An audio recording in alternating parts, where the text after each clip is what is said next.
અમે લોકોએ વિચાર્યું પણ નહોતું કે અમે અહીંયા સુધી પહોંચશું. બહુ નાની એવી વસ્તુથી મતલબ ઘરે બેસી અમે બંને કરતા હતા. મિત્રો, આપણા દેશની અંદર લોકો ઘર કરતા વધારે મંદિરને, દેવસ્થાનને શણગારતા હોય છે. હું રાજકોટમાં છું, આપણી સાથે બે દીકરીઓ છે, એ લોકો બંગલા અને પીછવાઈ બનાવે છે. ધીમે ધીમે આગળ વધ્યા અને આજે આ જગ્યા પર પહોંચ્યા છે કે અમે પણ છે અને સપોર્ટમાં અમારો પૂરો સ્ટાફ પણ છે. આપણી સાથે છે શ્રી હેન્ડવર્કના ફાઉન્ડર અંકિતા કેસરિયા અને શ્વેતા સોની. આપણે બધું જ વિગતવાર જાણીએ.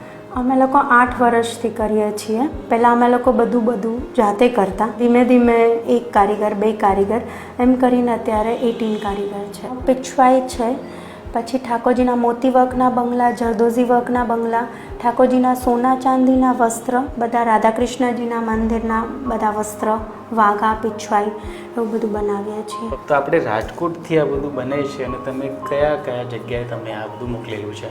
ઘણા બધા મંદિરમાં મોકલાવ્યું છે, જેમ કે દ્વારકા છે, દ્વારકાધીશજી મંદિરમાં છે, અલગ અલગ ઘણી બધી પુષ્ટિ માર્ગીય હવેલીઓમાં પણ મોકલાવેલું છે. રાજકોટ છે, બોમ્બે છે, અમદાવાદ છે, બરોડા છે, યુકે મોકલેલું છે, કેનેડા મોકલેલું છે. તો આ એક બંગલો બનાવવામાં કેટલો સમય લાગતો હોય? સાઇઝ ઉપર હોય છે કે કેવડી સાઇઝ છે એના ઉપર હોય છે. એટલે ઘણા 12 દિવસ છે, કોઈ 1 વીક છે, કોઈ 15 દિવસ છે, 1 મહિનો છે, એવી રીતના અલગ અલગ. તમે જાણીતા કઈ રીતે થઈ ગયા? તો તમને આ વાત લોકો સુધી કઈ રીતે પહોંચી દૂર દૂર કે તમે અહીંયા બનાવો છો રાજકોટમાં? એટલે આજ સુધી અમે કોઈ દિવસ એવું પબ્લિશ નથી કર્યું કંઈ પણ. ઠાકોરજીના કૃપાથી એમાં જ બધા ઓર્ડર્સ એવી રીતના આવે છે. રાજકોટની જગ્યાએ આપણું લોકેશન ક્યાં છે?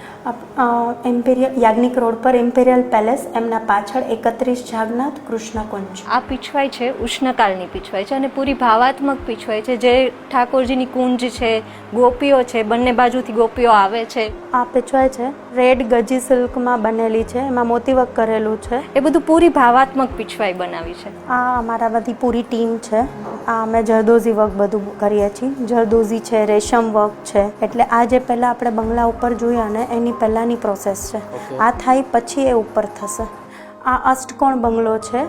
આમાં મેં અલગ અલગ મોર છે, પોપટ છે. આ બંગલો જશે બોમ્બે શ્રી દ્વારકાધીશજી હવેલી, શ્રી દ્વારકેશલાલજીને ત્યાં જશે. કે આટલા કારીગર સાથે અમે આજે અહીંયા સુધી કામ કરશું ક્યારેય વિચાર્યું હતું? અને કોના સપોર્ટથી અંકિતા?